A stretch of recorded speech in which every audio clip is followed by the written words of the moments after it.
आज के इस वीडियो में इन सभी वर्ब्स का प्रयोग सीखेंगे। इस वीडियो को देखने के बाद आधी अंग्रेजी आपकी मुट्ठी में होगा। इन सभी शब्दों का प्रयोग एक एक करके सही रूप से सभी प्रयोग सीखेंगे ताकि अंग्रेजी बोलने में इन सभी शब्दों का सही रूप से प्रयोग हो सके।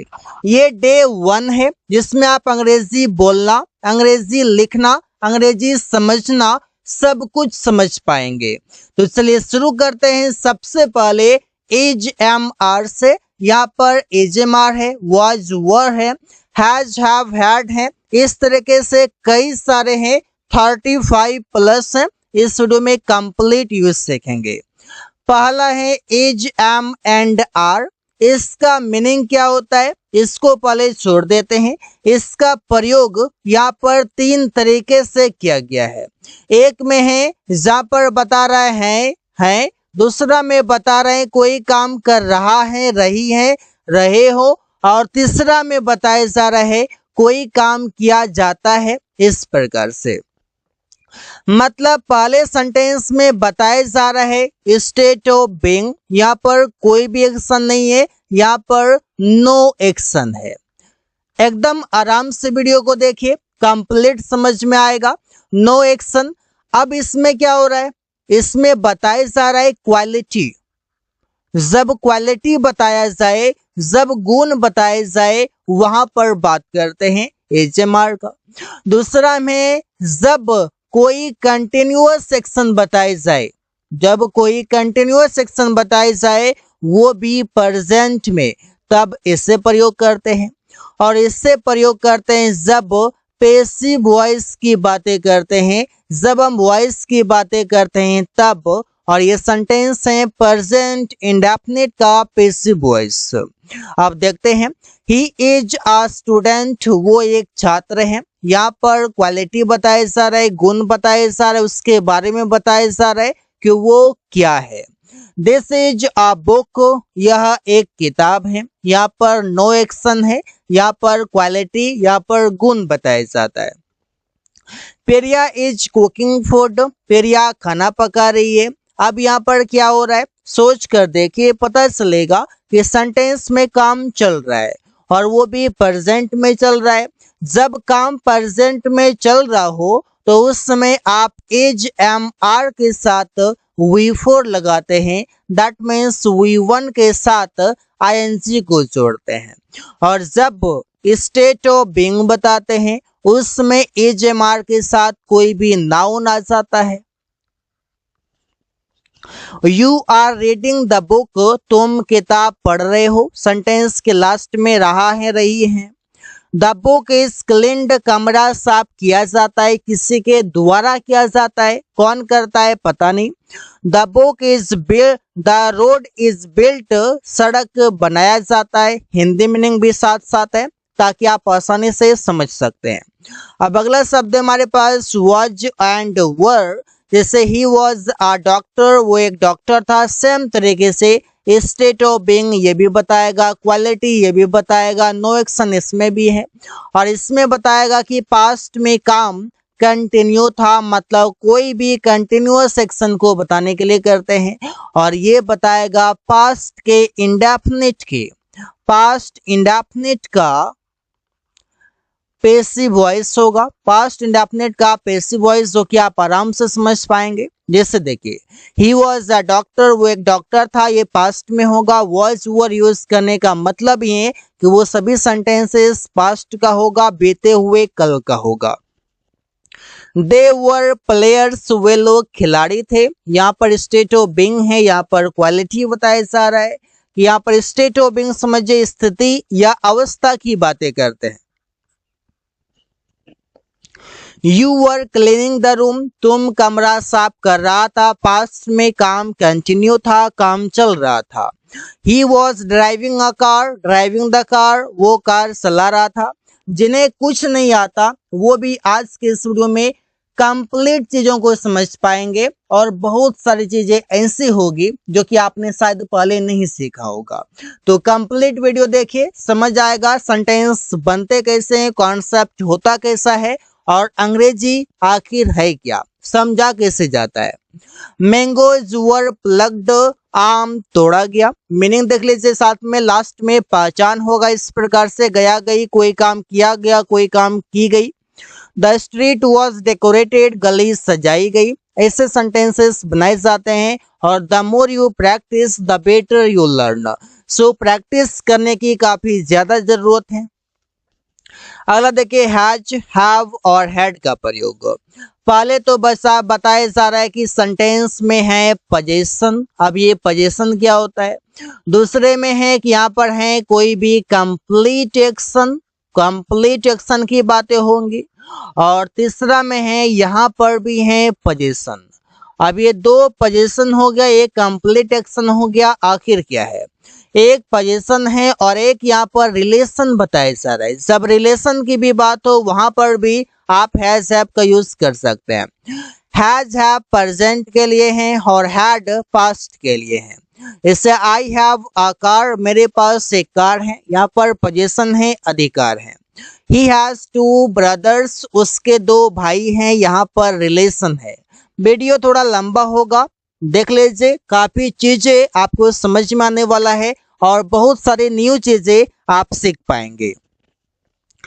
आई हैव बॉट अ पेन, मैं कलम खरीद चुका हूँ। मतलब कोई काम करने की जो अवस्था है वो कंप्लीट हो गया है, वो पूरा हो गया है। खरीदना था, मैंने खरीद लिया है। शी हैज कुक्ड फूड, वो खाना पका चुकी हैं, पकाने का काम कंप्लीट हो चुका है। अब देखिए यहाँ पर कंप्लीट एक्शन भी हो गया, पोजीशन फर्स्ट वाला हो गया, रिलेशन जो कि संबंध बताए ये भी हो गया है। They had lots of money, उन लोगों के पास बहुत सारे पैसे थे, यहाँ पर पोजीशन है, यहाँ पर अधिकार है पैसे पर। We had won the match, हम लोग मैच जीत लिए थे। अब यहाँ पर भी है complete action, C means complete action, पहला पोजीशन, दूसरा कंप्लीट एक्शन। तो ऐसे सेंटेंसेस बनाए जाते हैं। मीनिंग आप समझ लीजिए कि सेंटेंस कैसे है, और ऐसे ही आप कई सारे सेंटेंसेस बनाइए। कोई भी डाउट होता है बेझिझक कमेंट बॉक्स में लिखिए, जो भी आपका डाउट है आपको तुरंत आंसर मिलेगा, तुरंत आपको रिप्लाई मिलेगा। डू, डज और डिड, जैसे आई डू माई होमवर्क, मैं अपना होमवर्क करता हूँ। यहाँ पर देखिए डू क्या है, ये मेन वर्ब है जो एक्शन बता रहा है। ही डज हिज वर्क, वो अपना काम करता है। दे डिड इट, उन लोगों ने यह किया। डू, डज और ये डिड, ये तीनों मेन वर्ब के रूप में काम किया है और ये तीनों का मतलब है कोई काम करना। इस प्रकार से do you want to work, क्या तुम काम करना चाहते हो। यहाँ पर जो डू होगा ये हेल्पिंग वर्ब होगा, क्योंकि ये मेन वर्ब वांट और स्पीक है। तो मेन वर्ब के सामने डू, डज, डिड ये तीनों हेल्पिंग वर्ब का ही काम करता है। डज ही स्पीक इंग्लिश, क्या वो अंग्रेजी बोलता है। तो डज यहाँ पर हेल्पिंग वर्ब है और ये इंटरोगेटिव सेंटेंस कहा जाता है, जिसमें आप प्रश्न पूछने का काम करते हैं। आई डू स्पीक इंग्लिश, यहाँ पर जो डू है ये एम्फेसाइज करने के लिए, इसे कहा जाता है emphatic sentence. Yes, I do speak English, मैं अंग्रेजी बोलता तो हूँ। किसी ने कहा तुम अंग्रेजी नहीं बोलते, तो मैंने कहा मैं अंग्रेजी बोलता तो हूँ, मतलब उस चीजों पर मैंने जोर दिया। प्रिया डज कुक फूड, प्रिया खाना पकाती तो है। किसी ने कहा प्रिया खाना नहीं पकाती, नहीं जानती है पकाना, तो मैंने कहा प्रिया खाना पकाती तो है। तो ऐसे यहाँ पर हो जाएगा प्रिया डज कुक फूड। अब जब डू और डज आ जाएगा तो सेंटेंस आपका सिंगुलर सब्जेक्ट भी रहे फिर भी V1 ही आएगा, क्योंकि डज ये जो V5 है यहाँ पर ये ले लिया है। तो डू और डज आएगा सेंटेंस में सब्जेक्ट के अनुसार, और उसके बाद कैसा भी सेंटेंस का सब्जेक्ट हो वो सभी के साथ V1 आएगा। अगला है विल और सेल, ये ऐसे पता चलता है कि ये गा गे गी से संबंध रखता है। गा गे गी एक बताता है फ्यूचर एक्शन और एक बताता है कि कोई काम मैं करूं परमिशन के लिए। तो दोनों भी सीख लेंगे कैसे इसका प्रयोग करते हैं। ऐसे आई विल वर्क टुमारो, मैं कल काम करूंगा।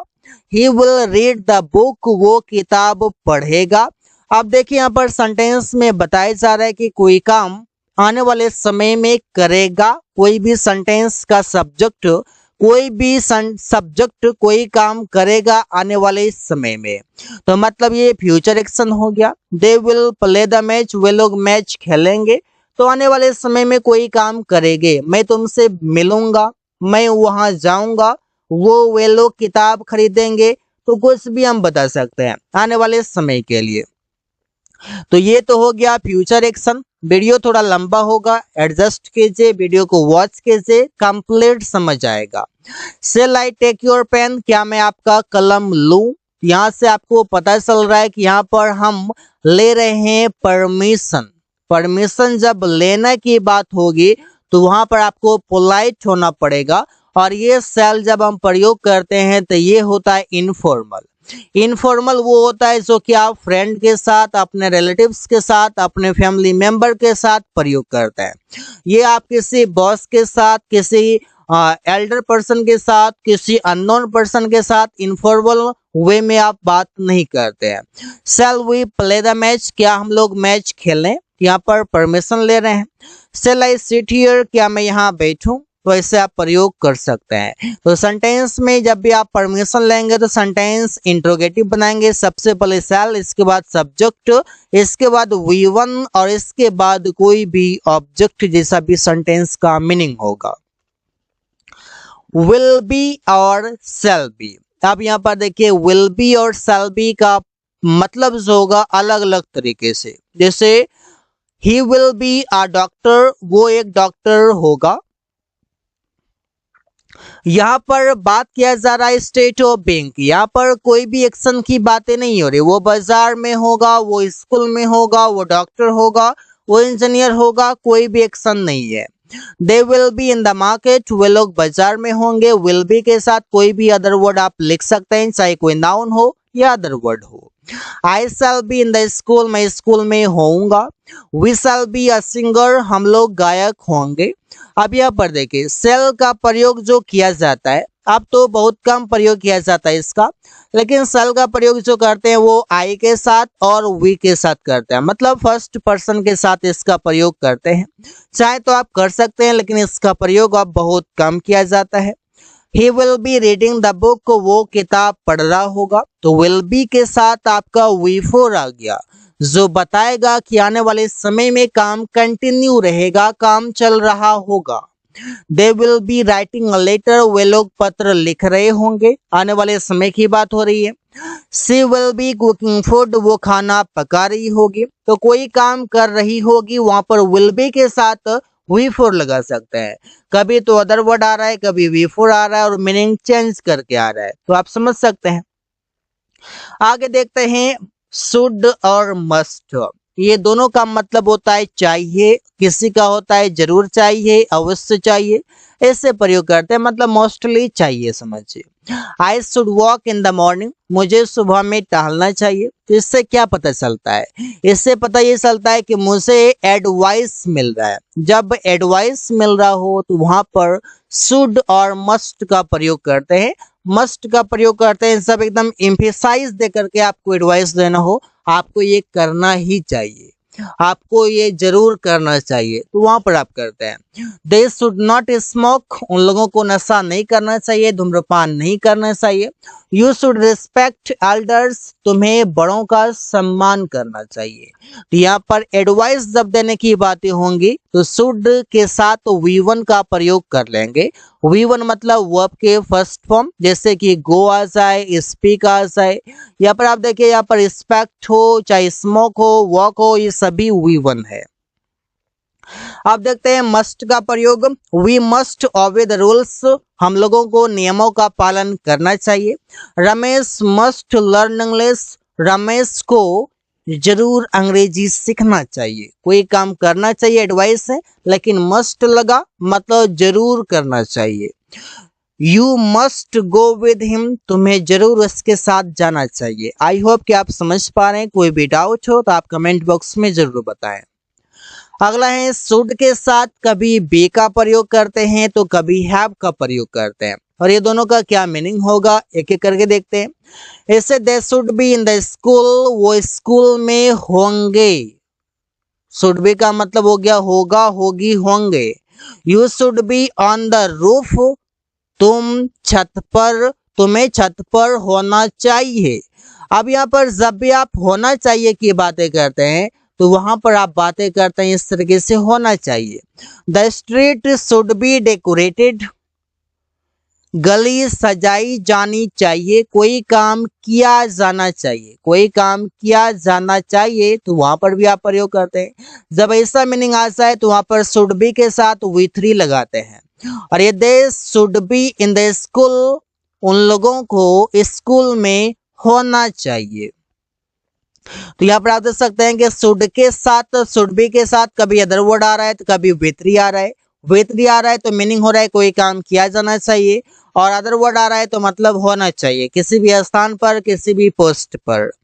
आई शुड हैव मोर मनी, जब हैव लगाते हैं तो वहां पर आता है पोजीशन, वहां पर आता है अधिकार दिखाने की बातें, तो वहां पर आता है ऑनरशिप, तो आप बोलता है आई शुड हैव मोर मनी, मेरे पास ज्यादा पैसा होना चाहिए। रिया शुड हैव अ कार, रिया के पास एक कार होना चाहिए। She should have learned English, उसे अंग्रेजी सीखना चाहिए था। अब देखिए शुड हैव के साथ यहाँ पर आ गया वी3, तो यहाँ का मीनिंग आ गया कि कोई काम करना चाहिए था, कोई काम करना चाहिए था, पास्ट में ही करना चाहिए था बट नहीं किया। शुड हैव के साथ वी3 मतलब कोई काम करना चाहिए था। इसे आप प्रैक्टिस कीजिए, सेंटेंसेस को कमेंट बॉक्स में लिखिए, प्रैक्टिस के माध्यम से वीडियो देखते जाइए, कमेंट करते जाइए, पता तो चले कि आप सीख रहे हैं या नहीं। अगला है एज एम आर के साथ टू का प्रयोग। अगर टू आ जाए तो यहाँ पर मीनिंग आ जाता है कि कोई काम करना है, जैसे आई एम टू वर्क, मुझे काम करना है। या फिर इसका दूसरा मीनिंग होता है कि मैं कोई काम करने वाला हूं। अगर दोनों को आप सोचेंगे ना तो दोनों का मीनिंग लगभग सेम है कि कोई काम करना है मतलब आगे आप करेंगे, मैं कोई काम करने वाला हूं, इसमें भी तो कोई काम आप करेंगे आने वाले समय में, थोड़ी देर बाद ही करें, लेकिन करने वाले हैं या कोई काम करना है, दोनों मिलाकर एक ही बात है। सोच कर देखिए पता चल जाएगा। You are to learn English, तुम अंग्रेजी सीखने वाले हो। He is to pluck the mango, वो आम तोड़ने वाला है। Rohan is to reach the station, Rohan station पहुंचने वाला है, ऐसे बोल सकते हैं। या रोहन को स्टेशन पहुंचना है, ऐसे भी बोल सकते हैं। अगला वर्ड है the street is to be decorated. अब यहाँ पर देखिए इज एम आर के साथ टू है और टू के साथ प्लस हो गया, और प्लस क्या हो गया बी वी3, तो यहाँ पर मीनिंग चेंज हो गया कि the street is to be decorated, गली सजाई, गली सजाई जाने वाली है, कोई काम किया जाने वाला है। The road is to be built, सड़क बनाया जाने वाला है, तो कोई काम किया जाने वाला है, किया जाने वाला है, किया जाने वाला है, ऐसा मीनिंग आएगा। तो प्रैक्टिस करिए, प्रैक्टिस से चीजों को समझना और आसान होगा। कमेंट करिए अगर कोई दिक्कत है। हैज और हैव के साथ टू, जैसे I have to work there, अब इसका मीनिंग है कि कोई काम करना पड़ता है, आप कोई काम करना पड़ता है तो दैट मीन्स वहां पर आपको दिखाना होगा कंपल्सन। अब ये कंपल्सन क्या होता है, कंपल्सन होता है मजबूरी, जहां पर आप मजबूरी दिखाते हैं कि कोई काम आप करना नहीं चाहते लेकिन स्ट्रेस में, दबाव में, प्रेशर में आपको करना पड़ता है। I have to work there, मुझे वहां काम करना पड़ता है। You have to buy a car, तुम्हें कार खरीदना पड़ता है, इसमें तो बाय अ कार बेटर नहीं रहेगा। They have to read the book, उन लोगों को किताब पढ़ना पड़ता है, कोई काम मजबूरी वश करना पड़ता है। She has to go to office, उसको ऑफिस जाना पड़ता है। He has to talk to him, उसे उससे बात करना पड़ता है। Ram has to work the whole night, Ram को पूरी रात काम करना पड़ता है। यहाँ पर आप मजबूरी दिखा रहे हैं, तो मजबूरी आप दिखा रहे हैं हैज का प्रयोग सिंगुलर के साथ, हैव के साथ, हैव का प्रयोग प्लुरल के साथ, ऐसे करते हैं। आगे वॉज और वर, इसके साथ टू का प्रयोग। अब इसका मीनिंग हो जाएगा कि कोई काम करने वाला था, ये पास्ट का है। तो सेंटेंस बनेगा I was to learn computer, मैं कंप्यूटर सीखने वाला था। He was to meet him in the market, वो उससे बाजार में मिलने वाला था, कोई काम करने वाला था। इसके साथ V1 आ जाएगा टू के बाद। They were to beat him, वे लोग उसको पीटने वाले थे। We were to go to park, हम लोग पार्क जाने वाले थे, कोई काम करने वाले थे। वॉज वर के साथ टू V1 का प्रयोग कर सकते हैं। हैड टू, हैड के साथ जब भी हम टू लगाते हैं तो इसका मीनिंग होगा कि कोई काम करना पड़ता था, कोई काम करना पड़ता था। और दूसरा मीनिंग है कि कोई काम करना पड़ा। दोनों तरीके से हम प्रयोग करते हैं, कोई काम करना पड़ा या कोई काम करना पड़ता था। I had to sell the car, मुझे कार सेल करना पड़ता था। We had to buy clothes, हम लोगों को कपड़े खरीदने पड़ते थे। You had to turn on the fan, तुम्हें पंखा चालू करना पड़ता था। Saurabh had to clean the room, Saurabh को कमरा साफ करना पड़ता था। तो कोई काम करना पड़ता था या कोई काम करना पड़ा, दोनों के लिए ये बेटर है। विल हैव टू, इसका मतलब है कोई काम करना पड़ेगा। अब देखिए कोई काम करना पड़ेगा तो वहां पर आप प्रयोग करते हैं। ऐसे I will have to go to market, मुझे बाजार जाना पड़ेगा। You will have to learn English, तुम्हें अंग्रेजी सीखना पड़ेगा। कोई काम करना पड़ेगा या कोई काम करना होगा, फ्यूचर टाइम में यहाँ पर भी कंपल्सन दिखाया जा रहा है। जब भी आप कंपल्सन की बातें करेंगे वहां पर आप विल हैव टू का प्रयोग करेंगे फ्यूचर के लिए। They will have to read the book, उन लोगों को किताब पढ़ना पड़ेगा। Ramesh will have to talk to him, Ramesh को उससे बात करना पड़ेगा। वुड हैव टू, इसका मतलब है कि कोई काम करना पड़ता होगा, कोई काम करना पड़ता होगा। You would have to cook food there, तुम्हें वहां खाना पकाना पड़ता होगा। They would have to work the whole night, उन लोगों को सारी रात काम करना पड़ता होगा। She would have to clean the street, उसे गली साफ करना पड़ता होगा। Ravi would have to live alone, Ravi को अकेले रहना पड़ता होगा। कोई काम करना पड़ता होगा, ऐसा मीनिंग है। मस्ट के साथ बी या हैव का प्रयोग। यू मस्ट बी फैट, तुम्हें जरूर मोटा होना चाहिए। अब तुम पतले हो, बहुत पतले हो, अब इतना पतला तो नहीं, तुम्हें जरूर मोटा होना चाहिए था, तुम्हें जरूर मोटा होना चाहिए। He must be in the school now, उसे अभी स्कूल में जरूर होना चाहिए। राहुल मस्ट बी विद अमन, राहुल को अमन के साथ जरूर होना चाहिए। तो जरूर होना चाहिए, ऐसा है, जरूर होना चाहिए। अगला है मस्ट हैव, इसका मतलब होगा कि जरूर पास होना चाहिए, जरूर पास होना चाहिए। जैसे we must have a car, हम लोगों के पास जरूर एक कार होना चाहिए। They must have many things, उन लोगों के पास कई सारे चीजें होना चाहिए। I must have an umbrella, मेरे पास एक छाता जरूर होना चाहिए, तो ऐसा मीनिंग है। अगला वर्ड है कैन और कुड। कैन का प्रयोग करते हैं जब भी आप दिखाते हैं कैपेसिटी, और कुड का प्रयोग सेम होता है लेकिन इसका प्रयोग हम करते हैं पास्ट एक्शन के लिए। जैसे यहाँ पर देखिए I can drive a car, मैं कार चला सकता हूँ। मीनिंग होगा कि कोई काम कर सकना या कोई काम कर सकता है, ऐसा सेंटेंस के लास्ट में देखने को मिलेगा। They can win the match, वे लोग मैच जीत सकते हैं। यू कैन लर्न इंग्लिश, तुम अंग्रेजी सीख सकते हो। यहाँ पर क्षमता जब दिखाना हो तो वहां पर कैन का प्रयोग कर लेंगे। प्रिया कुड वर्क देयर, प्रिया वहां काम कर सकती थी, कर सकती थी या कर सकता था, ऐसा सेंटेंस के लास्ट में आएगा। Aman could meet him, Aman उससे मिल सकता था। Ravi could reach the station, Ravi station पहुंच सकता था या पहुंच सका, सका भी इसका मीनिंग आएगा, सकता था या सका, दोनों तरीके से। अगला है कैन बी और कैन हैव।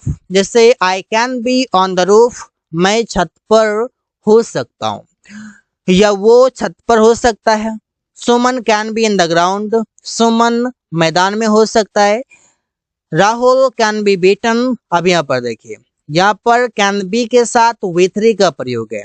इसका मतलब है कि कोई काम किया जा सकता है, किया जा सकता है, और इसका मतलब है हो सकता है। दोनों का मीनिंग अलग है। जब कैन बी के साथ अदर वर्ड आ जाए तो वहां पर ऐसा मीनिंग आएगा, और जब कैन बी के साथ V3 आ जाए तो ऐसा मीनिंग आएगा। Rahul can be beaten, Rahul को पीटा जा सकता है। Priya can be sent to school, Priya को स्कूल भेजा जा सकता है। They can have many books, उन लोगों के पास कई सारी किताबें हो सकते हैं। यहाँ पर पास हो सकते हैं, ऐसा है, पास हो सकता है। एक ही वर्ड है लेकिन अलग अलग तरीके से प्रयोग किया जा रहा है। You can have a car, तुम्हारे पास एक कार हो सकता है, ऐसा मीनिंग है। अगला है कुड बी और could have.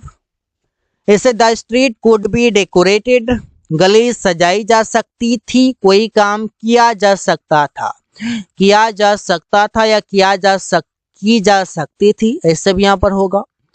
The mango could be plucked, आम तोड़ा जा सकता था। You could have more money, अब यहाँ पर हैव जब आ गया तो हैव के मीनिंग में आ जाएगा कि पास हो सकता था, कोई भी चीजें पास हो सकता था, ऐसा होगा। You could have more money. She could have a phone, उसके पास एक कलम, एक मोबाइल हो सकता था। Ravi could have taken English honours, अब यहाँ पर है कि रवि अंग्रेजी ऑनर्स ले सकता था, कोई काम कर सकता था बट नहीं कर पाया। अब नहीं कर पाया तो क्या है, रिग्रेट है, पछतावा है। पछतावा दिखाने के लिए आप कुड हैव के साथ V3 लगा सकते हैं कि मैं ये काम कर सकता था। अगला है यूज्ड टू और ये वुड, ये दोनों का मतलब है कि कोई काम किया करता था। मीनिंग देख सकते हैं आप, किया करता था, ऐसा यहाँ पर है। I used to go to school, मैं स्कूल जाया करता था। She used to cook food there, वो वहां खाना पकाया करते थे। They used to play cricket, वे लोग क्रिकेट खेला करते थे।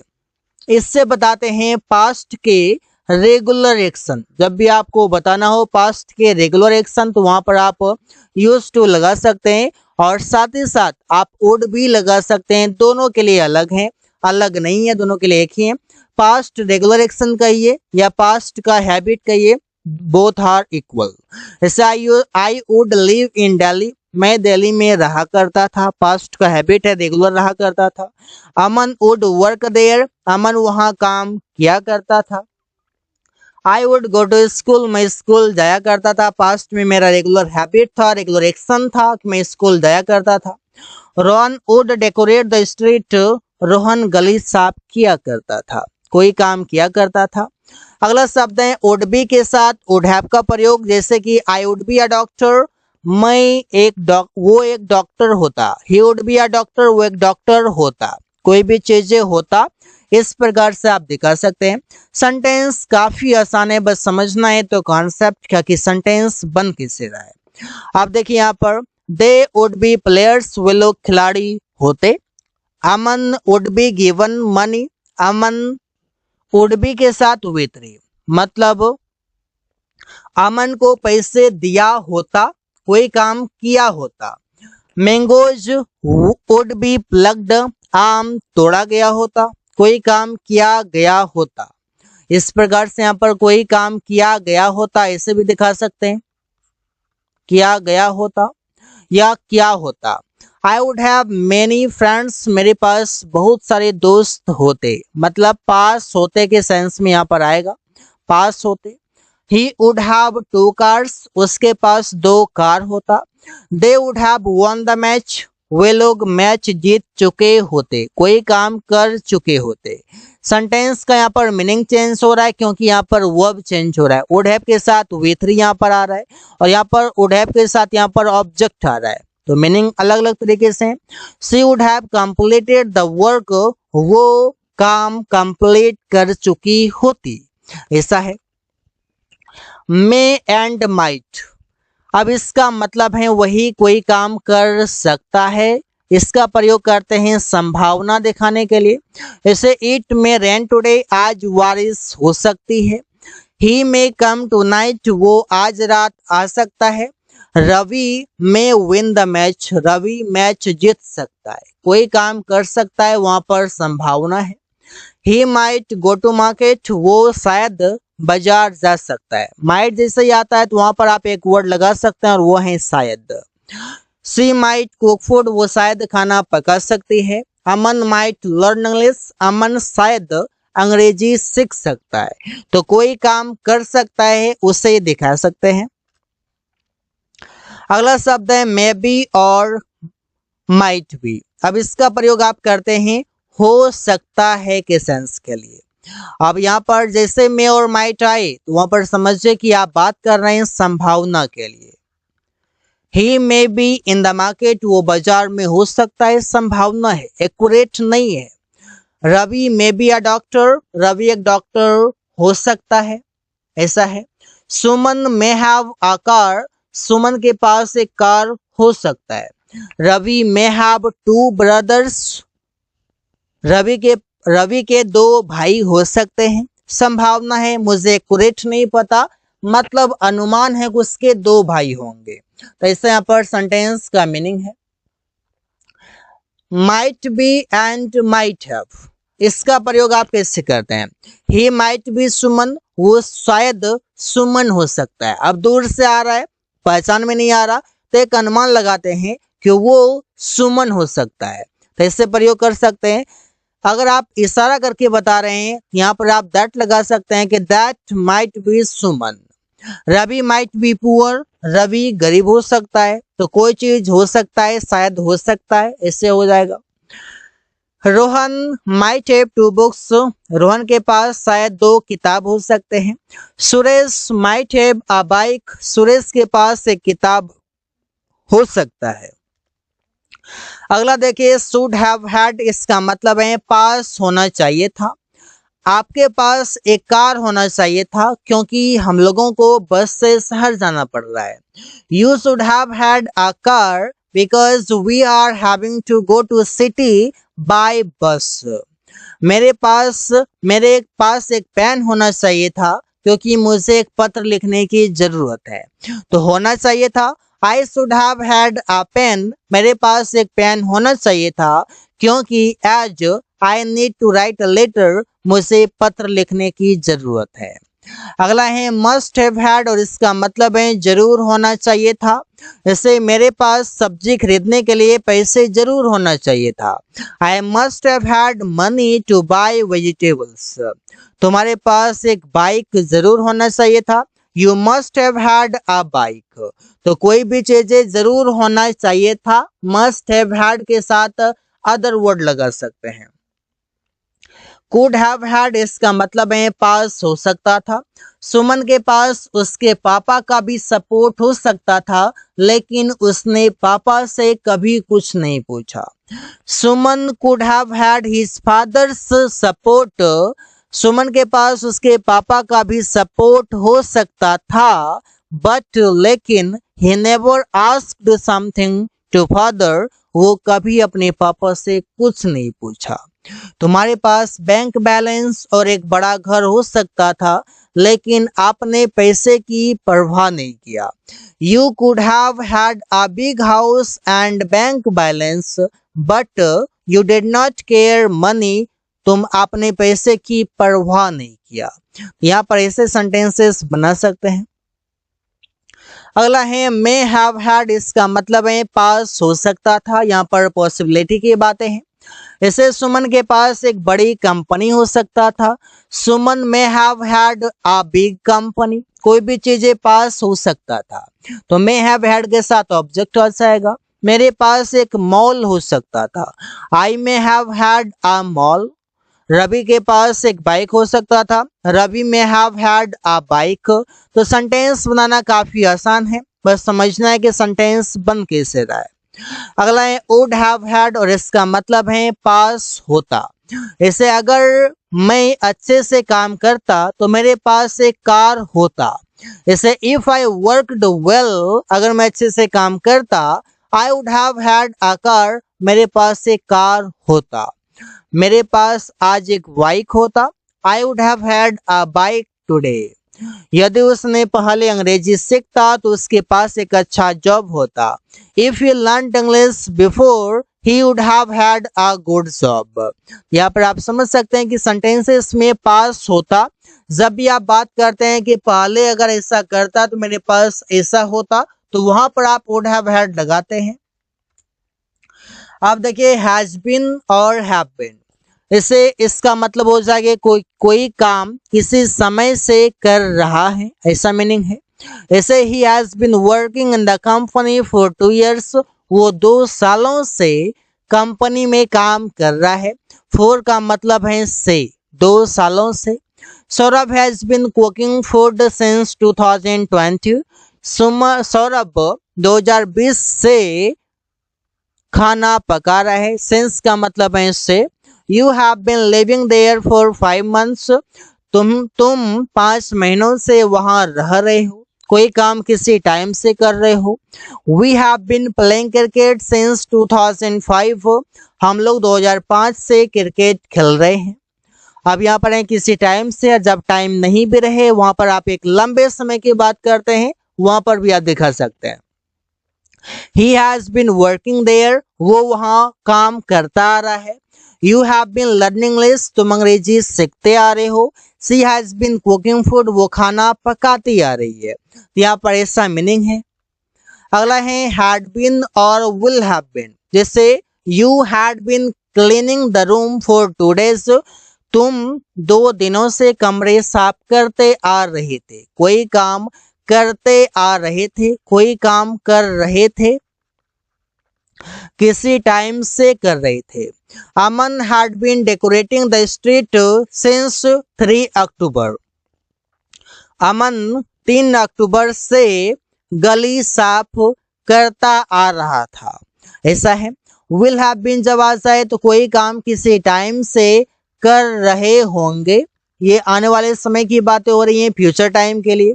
He will have been riding a bike या the bike for 3 years, अब यहाँ पर है कि वो 3 सालों से बाइक चला रहे होंगे, आने वाले समय की बातें कर रहे हैं।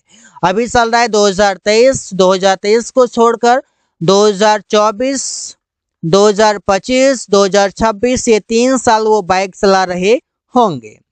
Rohan will have been doing a business from 2024, Rohan 2024 से बिजनेस कर रहे होंगे। अगला है शुड हैव बीन, मतलब होना चाहिए था, उसे खिलाड़ी होना चाहिए था। He should have been a player, Ravi को एक डॉक्टर होना चाहिए था। Ravi should have been a doctor, तो यहाँ पर रवि है तो यहाँ पर रवि कर देंगे। Ravi should have been a doctor, उसे बाजार में होना चाहिए था, उससे होना चाहिए था, तो यहाँ पर ही हो जाएगा। He should have been in the market, कहीं भी होना चाहिए था या कुछ भी होना चाहिए था, वहां पर प्रयोग करते हैं। कुड हैव बीन, इसका मतलब है हो सकता था, जैसे वो एक महान शिक्षिका हो सकते थे अगर वो ज्यादा विनम्र हो। She could have been a great teacher if she has been more polite, तो कुड हैव बीन के साथ यहाँ पर ऑब्जेक्ट आ गया। तुम एक अच्छा डॉक्टर हो सकता था, you could have been a good doctor, तो इसे प्रयोग कर सकते हैं। अगला है वुड हैव बीन और इसका मतलब है होता, वो एक अच्छा खिलाड़ी होता लेकिन उसने मेहनत नहीं किया। He would have been a good player but he did not struggle, यहाँ पर ऐसा होता तो मतलब would have been a good player. मैं अभी एक डॉक्टर होता लेकिन अमेरिका पढ़ने नहीं गया। I would have been a doctor, मैं एक डॉक्टर होता, काल्पनिक सेंटेंस है। But I did not go to America to study, मैं अमेरिका पढ़ने नहीं गया। अगला है मे हैव बीन और इसका मतलब है कोई काम किया गया होगा, ऐसे कहानियां लिखी गई होगी। The stories may have been written, ये रिटन विथ री है। आम तोड़ा गया होगा, the mangoes may have been plucked, गली सजाई गई होगी, the street may have been decorated, कोई काम किया गया होगा, ऐसा मीनिंग है। माइट हैव बीन, इसका मतलब है शायद हो सकता है, वो शायद उसका दोस्त हो सकता है। He might have been his friend, कोई चीजें हो सकता है, कोई लोग हो सकता है। वो यह कमरा शायद पेंट किया गया होगा, अब कोई काम किया गया होगा उसके लिए भी। This room might have been painted, कोई काम किया गया होगा, इसके लिए भी आप प्रयोग कर सकते हैं। तो so guys, thanks for watching, that's all for today.